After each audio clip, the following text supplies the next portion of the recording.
जिस तरह से आईएएस लोग बनते हैं और चेयरमैन फिर आईएएस बनाने वाले जो यूपीएससी संस्थान के हैं वो तुरंत रिजाइन करके छोड़ के भाग जाते हैं, चाहे वो नीट का घोटाला हो और चाहे कल जो इलाहाबाद में युवाओं के साथ लाठीचार्ज हुआ हो, इसमें सब में एक कॉमन चीज मिलती है कि इन सब घोटालों के कहीं ना कहीं तार बीजेपी या बीजेपी से जुड़े हुए लोगों से मिलते हैं। ऑडियो क्लिप में एक महिला हैं जो लेन देन की बात कर रही हैं, कह रही हैं कि मेरे ऊपर अधिकारियों से, नेताओं से संबंध हैं। वो लेडी भी अरेस्ट है, उसमें लगभग 4 करोड़ के किसी लेन देन की बात भी आई है। लगभग 44 लोगों से एक मुश्त किसी ने पैसा भी लिया, किस दबाव में 25 लाख रुपया वापस हो गया, चेक बाउंस हुए। आज हालत यह है कि जिन लोगों का नाम इस गोवा के कैश फॉर जॉब स्कैम में आ रहा है, सुसाइड शुरू हो गए। एक व्यक्ति 51 वर्ष के थे, मैं नाम लेना ठीक नहीं समझूंगा, जैसे ही उनका नाम आया पिछले कुछ दिनों में सुसाइड हुआ, उन्होंने सुसाइड किया। व्यापम में भी यही होता था। सीबीआई के अधिकारी जांच करने जो जाते थे वो रेलवे प्लेटफॉर्म पर पड़े हुए मिलते थे, कुछ दिनों से डाइवर्ट कर रहे थे इश्यूज को, ये तो ऐसा है, ये तो वैसा है, इसमें ये नहीं है। अब मुद्दे को डिस्ट्रैक्ट भी करना शुरू कर दिया है। दुर्भाग्य यह है कि जो तमाम बीजेपी के लोग हैं जो इसके अंदर अरेस्ट हुए हैं,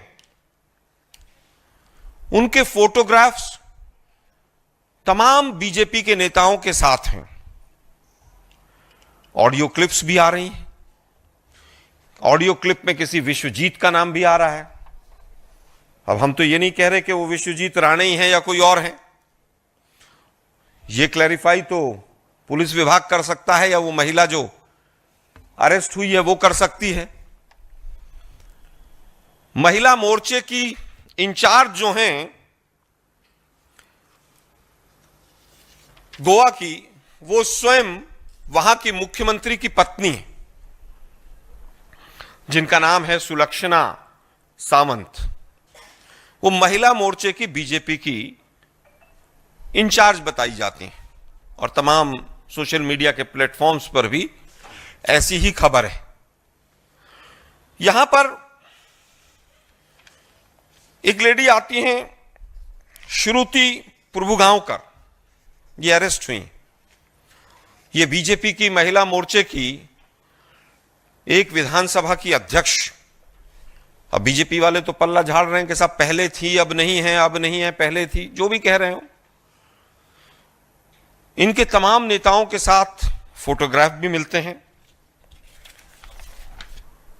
अब बात सवाल खड़े होते हैं कि ये महिला इतनी बड़ी बड़ी बातें किसके बिहाफ पर कर रही थी, किस अधिकारी का, किस नेता का संरक्षण प्राप्त था।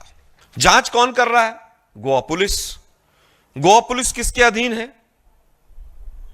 गृह मंत्री के। और गृह मंत्री कौन है? जो मुख्यमंत्री हैं। और सवालों के घेरे में कौन है? बीजेपी के तमाम जुड़े हुए लोग और स्वयं उनकी पत्नी, वो सवालों के घेरे में है। ये पूछा जाना चाहिए कि भाई क्या इनकी रिक्रूटमेंट, जो महिला मोर्चे की आरोपी मिली है श्रुति प्रभुगांवकर, इनकी रिक्रूटमेंट किसने की थी और ये किसके बिहाफ पर नौकरियां देने की बात करती।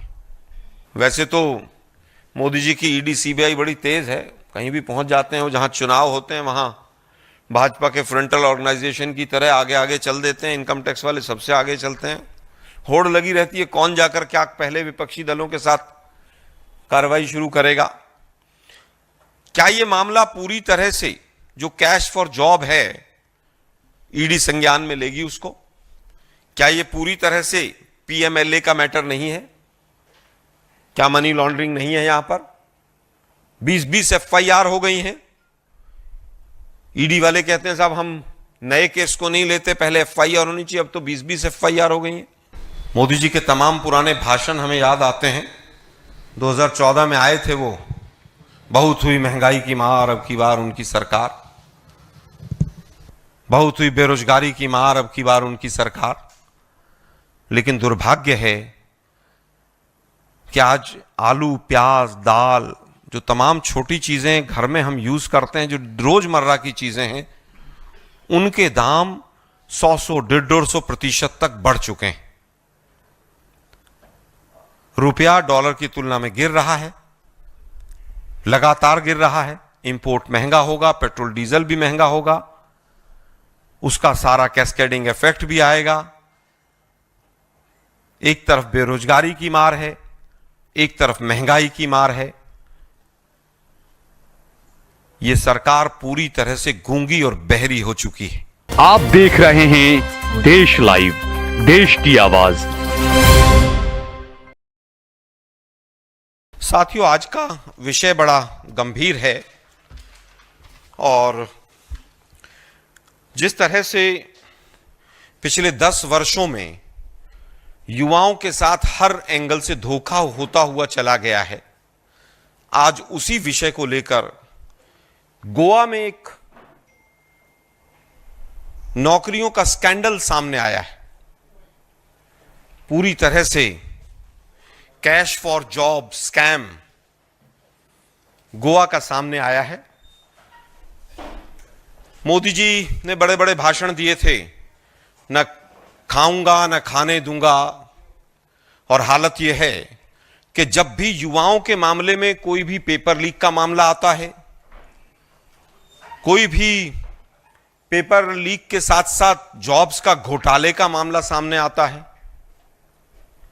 चाहे वो मध्य प्रदेश का व्यापम घोटाला हो, चाहे वो उत्तराखंड के विधानसभा का घोटाला हो, चाहे वो हरियाणा का मामला हो, चाहे 22 पेपर लीक होना गुजरात का मामला हो, चाहे एसएससी के पेपर का 2017 का मामला हो, और चाहे यूपीएससी के घोटाले सामने आते हों, जिसमें फेक कागजों के माध्यम से जिस तरह से आईएएस लोग बनते हैं और चेयरमैन फिर आईएएस बनाने वाले जो यूपीएससी संस्थान के हैं, वो तुरंत रिजाइन करके छोड़ के भाग जाते हैं, चाहे वो नीट का घोटाला हो, और चाहे कल जो इलाहाबाद में युवाओं के साथ लाठीचार्ज हुआ हो, इसमें सब में एक कॉमन चीज मिलती है कि इन सब घोटालों के कहीं ना कहीं तार बीजेपी या बीजेपी से जुड़े हुए लोगों से मिलते हैं। अभी कुछ दिन पहले आपने नीट का इतना बड़ा घोटाला देखा, मामला सुप्रीम कोर्ट तक गया, तमाम लोग अरेस्ट हुए, लेकिन उसके बाद वो मामला अचानक गायब हो गया। क्यों गायब हुआ, क्यों नहीं हुआ, मीडिया के साथियों ने उसको क्यों नहीं लिया, ये मुझसे बेहतर आप समझते हैं। आज एक नया मामला सामने आया है जो कम से कम 1000 से ज्यादा जो नौकरियां 2019 से लेकर 2024 तक हुई हैं गोवा के अंदर, उनसे जुड़ा हुआ मामला है। और ऐसा प्रतीत होता है कि सैकड़ों करोड़ का गबन, घोटाला, स्कैम इस पूरे कैश फॉर जॉब स्कैम में हुआ है।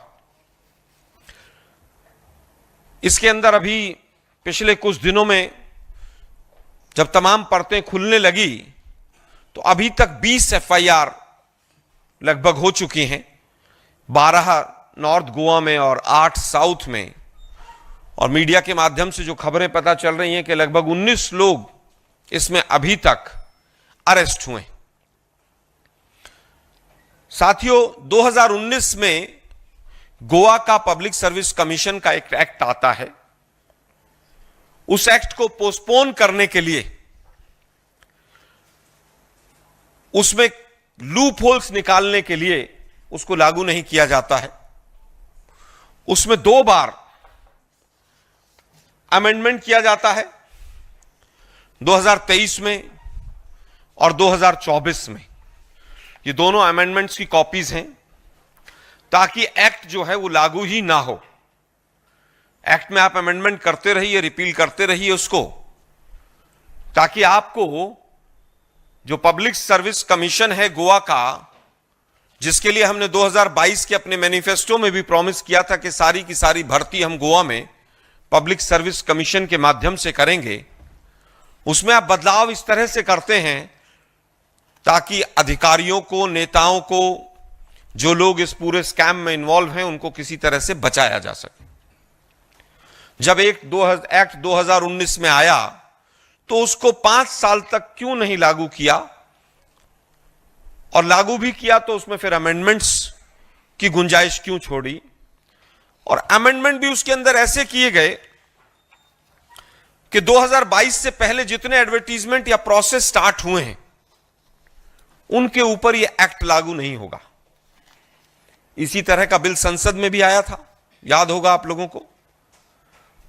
नीट घोटाला जो हुआ उस समय पर खूब चर्चा में आया कि एक बिल पास हुआ लेकिन उसको लागू नहीं किया गया। संसद में जो चीज करते हैं वही तमाम इनकी अपनी विधानसभाओं में भी वैसा ही करते हैं। एक्ट आएगा लेकिन उसको लागू नहीं करेंगे। अब जब ये तमाम घोटाले सामने आए पिछले कुछ दिनों से, तो गोवा की हमारी पूरी प्रदेश कांग्रेस कमेटी,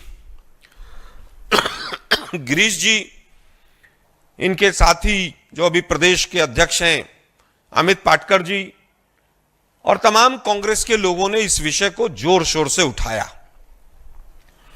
उठाया कब कि जब सब चीजें सामने आ गई और जांच के नाम पर लीपापोती शुरू हो गई। ऑडियो क्लिप्स तक आ गई। ऑडियो क्लिप में एक महिला हैं जो लेन देन की बात कर रही हैं, कह रही हैं कि मेरे ऊपर अधिकारियों से, नेताओं से संबंध हैं। वो लेडी भी अरेस्ट है। उसमें लगभग 4 करोड़ के किसी लेन देन की बात भी आई है। लगभग 44 लोगों से एक मुश्त किसी ने पैसा भी लिया। किस दबाव में 25 लाख रुपया वापस हो गया, चेक बाउंस हुए। कुल मिलाकर यह है कि पिछले 1-1.5 महीने से गोवा का व्यापन सामने आया है। वही मोडस ऑपरेंडी है, सेम जो व्यापम मध्य प्रदेश में थी। पब्लिक सर्विस कमीशन के लोग मिलेंगे, रिक्रूटमेंट डिपार्टमेंट के लोग मिलेंगे, नेता मिलेंगे बीजेपी के नेताओं से लिंक मिलेंगे, पैसे के लेन देन होंगे। हमारा सीधा सीधा आरोप है कि 2019 के बाद जो जो रिक्रूटमेंट हुई है उसमें प्रोसेस स्कैम है, सही प्रक्रिया को अपनाया नहीं गया है। हमारा आरोप है कि जब जांच हो तो आंसर शीट्स जितनी गई हैं, आंसर शीट्स में हेराफेरी, फेरबदल या कोई और कांड तो नहीं हुआ है। रिजल्ट और फिजिकल एग्जामिनेशन, इनको किसी स्टेज पर बदला तो नहीं गया है।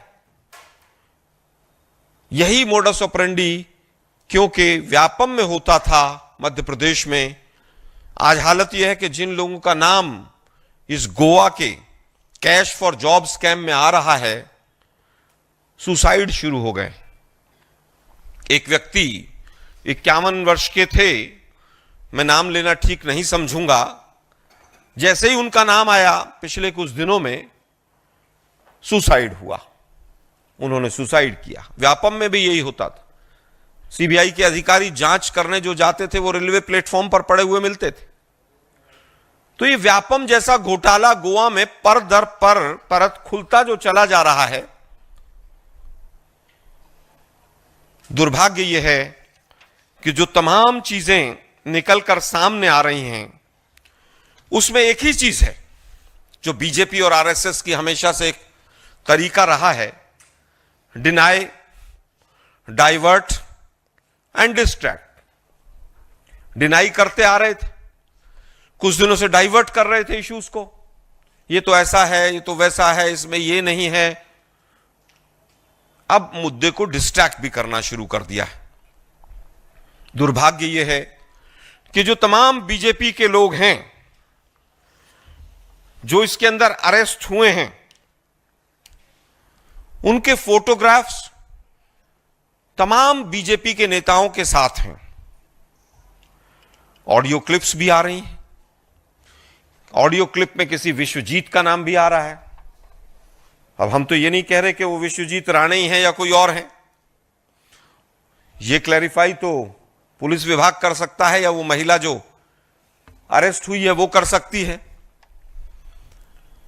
महिला मोर्चे की इंचार्ज जो हैं गोवा की, वो स्वयं वहां की मुख्यमंत्री की पत्नी है, जिनका नाम है सुलक्षणा सामंत। वो महिला मोर्चे की बीजेपी की इंचार्ज बताई जाती हैं और तमाम सोशल मीडिया के प्लेटफॉर्म्स पर भी ऐसी ही खबर है। यहां पर एक लेडी आती हैं श्रुति प्रभुगांवकर, ये अरेस्ट हुई। ये बीजेपी की महिला मोर्चे की एक विधानसभा की अध्यक्ष। अब बीजेपी वाले तो पल्ला झाड़ रहे हैं कि साहब पहले थी अब नहीं है, अब नहीं है पहले थी, जो भी कह रहे हो। इनके तमाम नेताओं के साथ फोटोग्राफ भी मिलते हैं। अब बात सवाल खड़े होते हैं कि ये महिला इतनी बड़ी बड़ी बातें किसके बिहाफ पर कर रही थी, किस अधिकारी का, किस नेता का संरक्षण प्राप्त था। अब जांच हो रही है साहब, जांच बहुत होती है। यूपी में एसआईटी बहुत बनती है, साउथ में जहां जहां इनकी सरकारें, वेस्ट में, वहां जांच बहुत होती है। यूपी में 100 से ज्यादा एसआईटी बनी, आज तक एक का रिजल्ट नहीं आया। जांच कौन कर रहा है? गोवा पुलिस। गोवा पुलिस किसके अधीन है? गृह मंत्री के। और गृह मंत्री कौन है? जो मुख्यमंत्री हैं। और सवालों के घेरे में कौन है? बीजेपी के तमाम जुड़े हुए लोग और स्वयं उनकी पत्नी, वो सवालों के घेरे में है।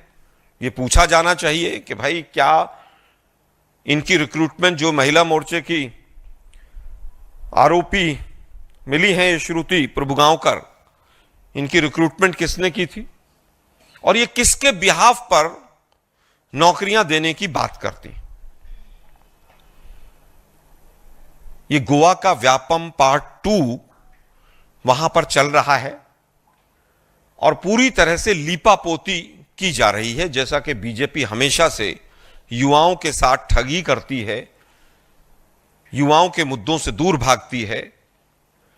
यह एक बहुत बड़ा मुद्दा है क्योंकि वहां पर उनकी सरकार है।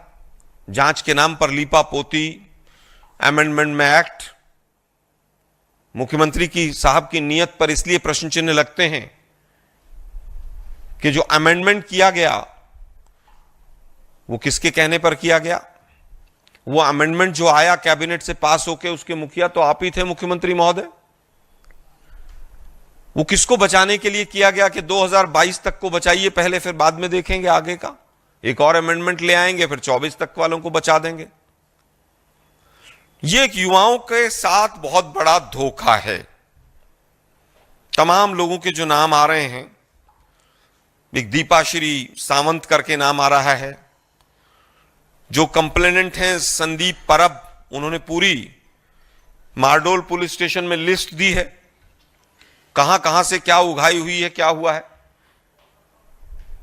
हमारे 2 लोग गए पुलिस स्टेशन एफआईआर की कॉपी लेने, उनको एफआईआर की कॉपी भी नहीं दी कि भाई हम भी लिस्ट पढ़ लें जरा क्या क्या है, कौन कौन है।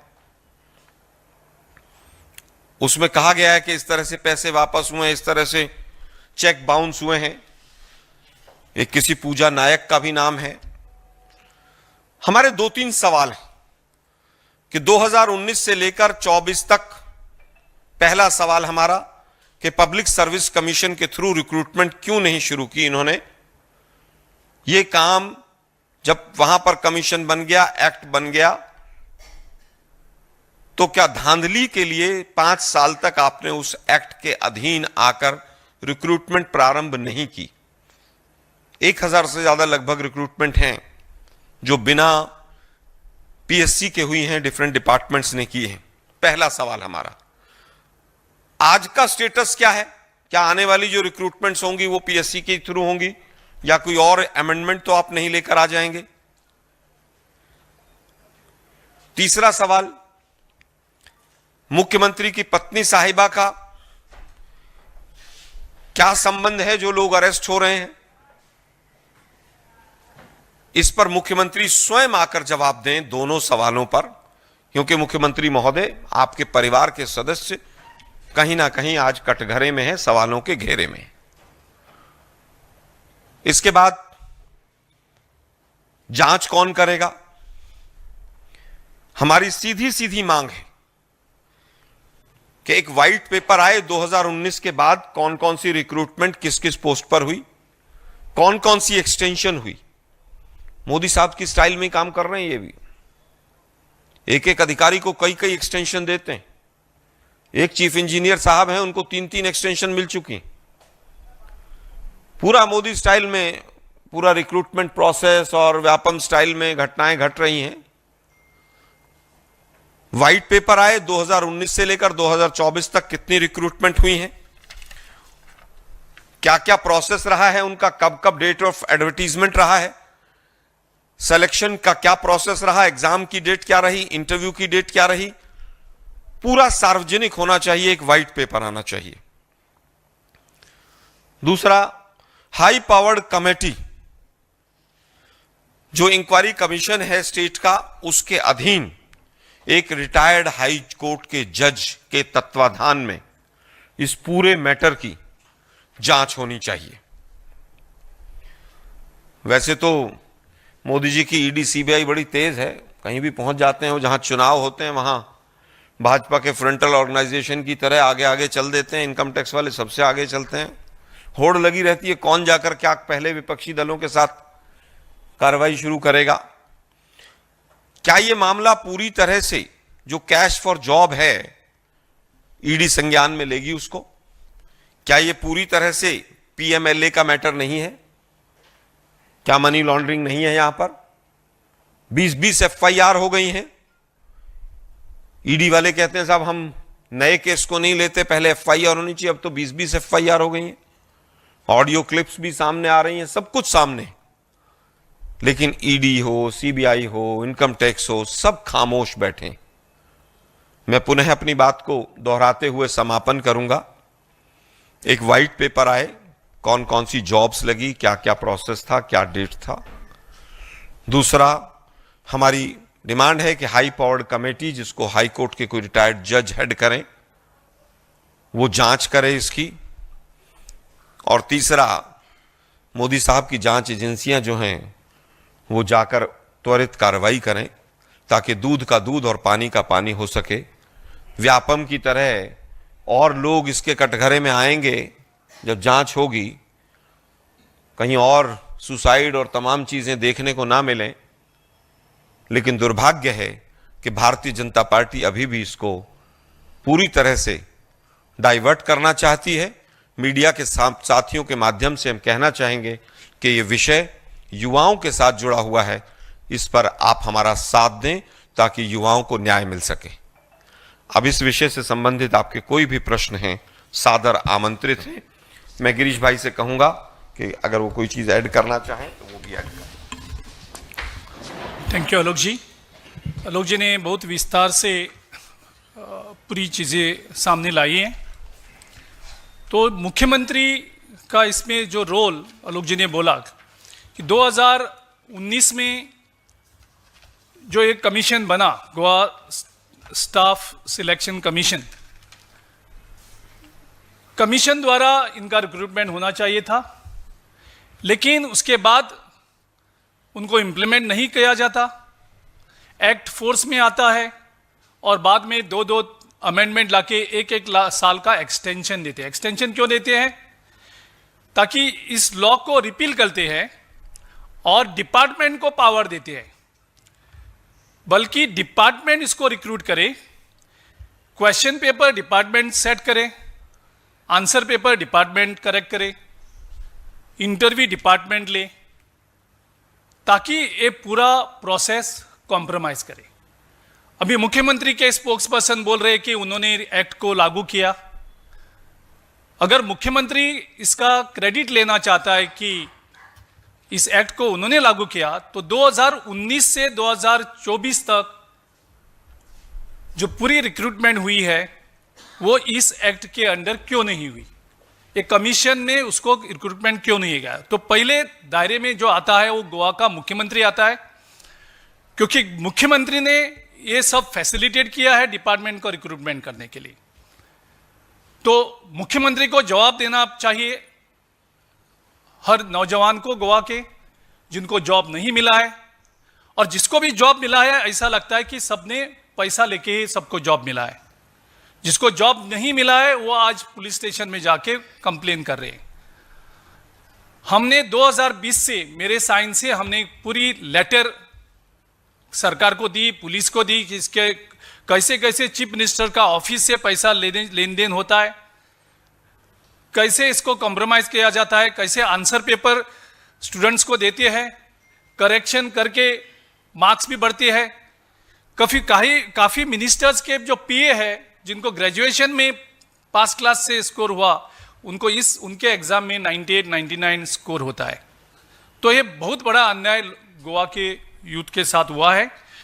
ये करते करते उन्होंने ओबीसी, एससी, एसटी को के साथ भी अन्याय किया कि इस करप्शन को कैश फॉर जॉब करने के लिए अगर आप पूरी लिस्ट देखेंगे 5 साल की, ओबीसी, एससी और एसटी का जो नौकरी है वो सिर्फ रिजर्व लिस्ट में ही मिलेगी। एक भी ओबीसी, एक भी एससी, एक भी एसटी जनरल लिस्ट में उसका नाम भी नहीं आएगा, क्योंकि उनको जॉब जनरल कैटेगरी में बेचना चाहिए।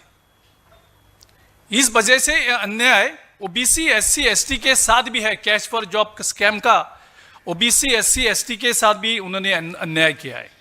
और एक बात जो सामने आती है कि अभी तो 3 मंत्री आ गए, एक तो मुख्यमंत्री खुद आ गया, एक अभी ऑडियो जो हमारे गोवा की पीसीसी ने रिलीज किया था जिसमें एक लेडी बोल रही थी विश्वजीत का नाम, और उसके बाद विश्वजीत काफी एमएलए को प्रेशर करके स्टेटमेंट दे रहा है कि वो कोई पैसा नहीं ले रहा है। तीसरा मिनिस्टर इन्वॉल्व होता है, जो श्रुति का जब फोटो निकलता है तो उसका लिंक आता है माविन गुदिने के साथ जो ट्रांसपोर्ट मिनिस्टर है।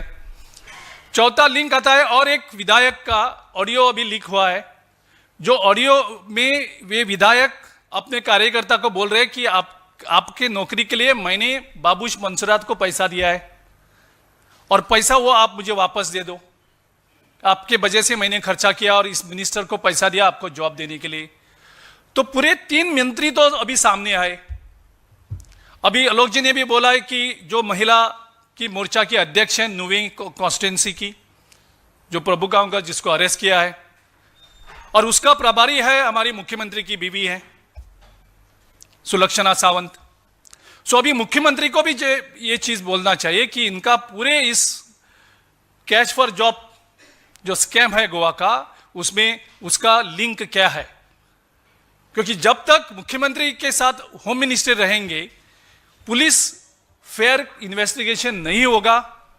इसके लिए जो आलोक जी ने डिमांड किया है कि उसको फेयर इन्वेस्टिगेशन होना चाहिए, ताकि काफी लोग सामने आएंगे और काफी और मंत्री और सीएम ऑफिस, सीएम के जो नजदीक लोग हैं और ये मंत्री है, किसको किसको पैसा दिया, कौन कौन इसमें सामने है, ये सारी चीज सामने आएंगी जब इन्वेस्टिगेशन एक न्यूट्रल तरीके से होगा। सो इस मांग को हम भी सपोर्ट करते हैं। और एक इंपॉर्टेंट इशू है कि ये जो लोग सामने आए जिसके पास लोग पैसे देके गए, लिखित आया सब कुछ, तो इनके पास ही लोग क्यों गए? उन्होंने तो दुकान तो नहीं खोली थी, बोर्ड तो नहीं लगाया था, एडवर्टाइजमेंट तो नहीं की थी। तो जब विश्वास बना कि इनके साथ सबके साथ लिंक है, तो ही लोग विश्वास से जाके उनको पैसा दिया। सो इसका पूर्ण जवाबदारी मुख्यमंत्री को लेनी पड़ेगी। मुख्यमंत्री इससे अपने आप को अलग नहीं कर सकते हैं। मुख्यमंत्री ने अमेंडमेंट्स लाए हैं, मुख्यमंत्री ने डिपार्टमेंट को रिक्रूटमेंट करने के लिए पावर दिया है। तो सब मंत्री और बीजेपी के ऑफिस बेरर के साथ मुख्यमंत्री भी इतना ही जिम्मेदार है, और मुख्यमंत्री इसका इन्वेस्टिगेशन नहीं कर सकते, उसका फेयरनेस गोवा के लोगों को नहीं मिल सकता। इसके लिए एक न्यूट्रल एजेंसी से उनको रिक्रूटमेंट होना चाहिए।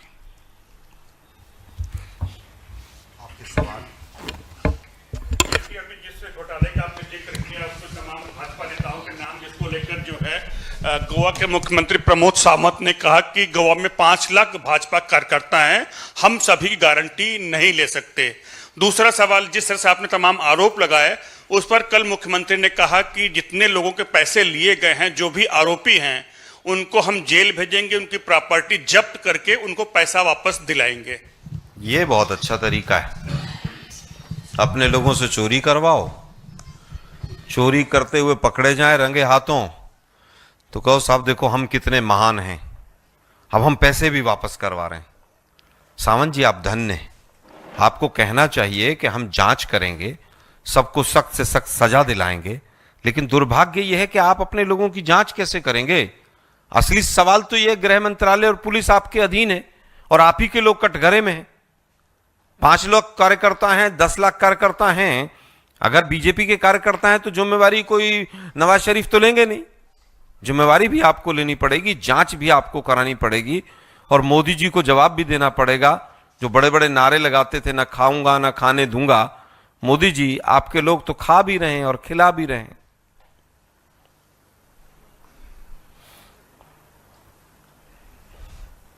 इससे अलग एक कोई सवाल? पहले यहां से कोई है तो ठीक है, नहीं तो फिर अलग पूछ लो भाई। मेरा सवाल हिमाचल से जुड़ा हुआ है। वहाँ पर आपके विधायक है राम कुमार चौधरी जी, उन पर यह आरोप है कि उनकी पत्नी का एक IPS अधिकारी इल्मा अफरोज ने चालान काटा और उसके बाद उनको लंबी छुट्टी पर भेज दिया गया। मुरादाबाद से एक मुस्लिम फैमिली से वो IPS अधिकारी है जिनके पिता का निधन हो गया था। अब ये आरोप है कि वहाँ पर कई इस तरह की चीज़ें हो रही थी जिनको रोकने की कोशिश की और फिर एक इज्जत की बात बनाकर विधायक ने उनको लंबी छुट्टी पर भिजवा दिया है। अब आप लोग मीडिया के साथ ही IPS को भी हिंदू और मुसलमान में देखने लगे। कौन से परिवार से हैं वो IPS अधिकारी हैं, वो किसी भी धर्म से हैं, किसी भी जाति से हैं। लेकिन जो आपके पास खबर है वो आधी अधूरी है। चालान तो सारा दिन दिल्ली पुलिस भी करती है, तमाम पुलिस करती हैं। चालान की वजह से ऐसा नहीं होता और ना विधायक, जहां तक मेरी जानकारी है, ना उनकी पत्नी, उससे कोई संबंध नहीं है। आधिकारिक कोई स्टेटमेंट आएगा तो जरूर हम आपके साथ शेयर करेंगे।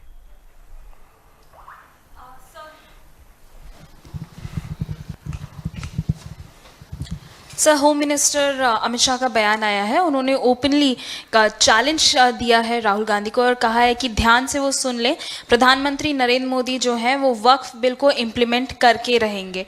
चुनावों के बीच में इस तरीके का मुद्दा लगातार बीजेपी उठा रही है, आपका इस पे क्या कहना है सर? देखिए, मेरा मानना है कि जब जब चुनाव आते हैं तो इस तरह के चैलेंज, इस तरह के वक्तव्य, हिंदू मुसलमान, वक्फ बोर्ड, पाकिस्तान, ये सब आने शुरू हो जाते हैं। कोई गाय को बचाता दिखेगा, कोई कुछ और बचाता दिखेगा, कोई हिंदुओं की रक्षा करता दिखेगा।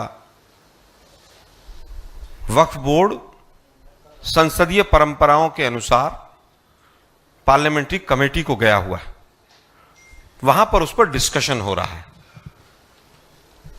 इतना ही लागू करना था तो लागू कर देते, काहे को भेजा था फिर वहां पर? जो चीज संसदीय प्रणाली के तहत हो रही है उसको भी राजनीति में वोटों के लिए घसीट कर लाना, ये पहली सरकार है जो हर चीज पर अपना पीठ थपथपाने का काम करती है। वक्फ बोर्ड में तमाम वहां पर लोग बैठे हैं, तमाम लीगल लोग भी जाकर अपना प्रेजेंटेशन दे रहे हैं। उसको सबको समाहित करके फिर बिल वापस संसद में आएगा, उस पर फिर चर्चा होगी। लेकिन चुनाव आते आते ये सब चीजें उनको याद आती हैं, क्योंकि 10 साल तक लगभग केंद्र में एक निकम्मी सरकार रही और 8.5 वर्षों तक महाराष्ट्र में रही, तो अब कहने को तो कुछ है नहीं। अब 50-50 खोखों की लोग ना वहां पर नारे लगाएंगे तो कुछ तो कहना पड़ेगा।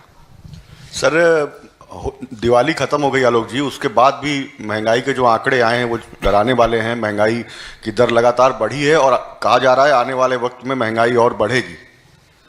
देखिए, महंगाई, सरकारी आंकड़े और बेरोजगारी, ये दोनों चरम पर है। मोदी जी के तमाम पुराने भाषण हमें याद आते हैं।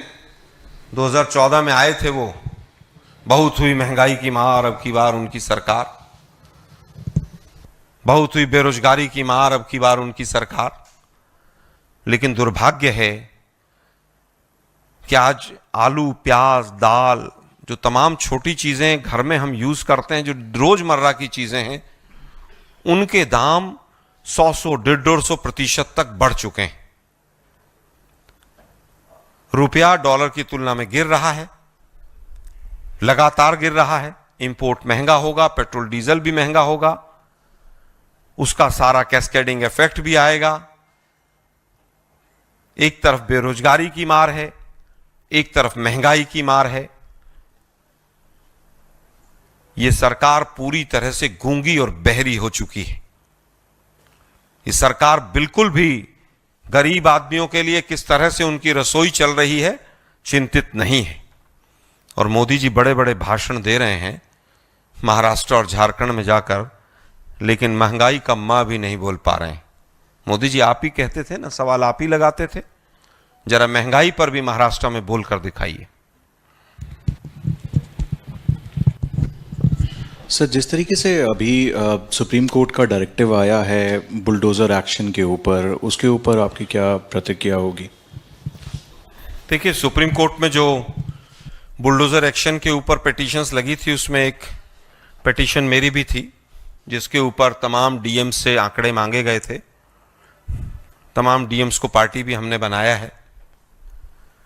दुर्भाग्य है कि सर्वोच्च न्यायालय के जो फैसले हैं उनको इंप्लीमेंट करने में भी कार्यपालिका और विधायिका आज जिस तरह से ना नुकर कर रही हैं या उनके खिलाफ आज भी कार्रवाई हो रही है, ये भारतीय लोकतंत्र के लिए एक कहीं ना कहीं प्रश्न चिन्ह है। सुप्रीम कोर्ट का कोई आदेश है और उसके बाद अगर एसडीएम बीडीओ नहीं मान रहे हैं, ये देश को देखना होगा कि लोकतंत्र के पिलर अगर आपस में इस तरह से टकराएंगे तो लोकतंत्र का क्या होगा। ऐसे अधिकारी जो सर्वोच्च न्यायालय के निर्णय को नहीं मान रहे हैं, उन पर सख्त से सख्त कार्रवाई होनी चाहिए, कंटेम्प्ट ऑफ कोर्ट भी होना चाहिए। और जो बुलडोजर और जो लोग इस कार्रवाई में शामिल हैं, उनको सबको लोगों को जेल में डालना चाहिए। और तमाम ऐसे बुलडोजर जो ऐसा कुकृत्य कर रहे हैं न्यायपालिका के खिलाफ जाकर, वो सीज होने चाहिए। बहुत बहुत धन्यवाद। हेलो सर, एक क्वेश्चन था। राजस्थान में आपकी सरकार थी, जब भी कई पेपर लीक के मामले हुए थे, उस पर आपका क्या कहना है? देखिए, हमने कानून भी बनाया राजस्थान में, उसमें उम्र कैद हम सबसे पहले लेकर आए, लोगों को जेल में डाला, हमारे ऊपर आरोप लगे। लेकिन हम पूछना चाहते हैं, पिछले 1 साल में राजस्थान की सरकार ने कितने पेपर लीक के घोटाले से संबंधित लोगों को अरेस्ट किया? क्या जमानत तो नहीं मिल गई उनको? जरा चेक कीजिएगा। जब जब बीजेपी आती है तो ऐसे लोग बड़े मौज में रहते हैं।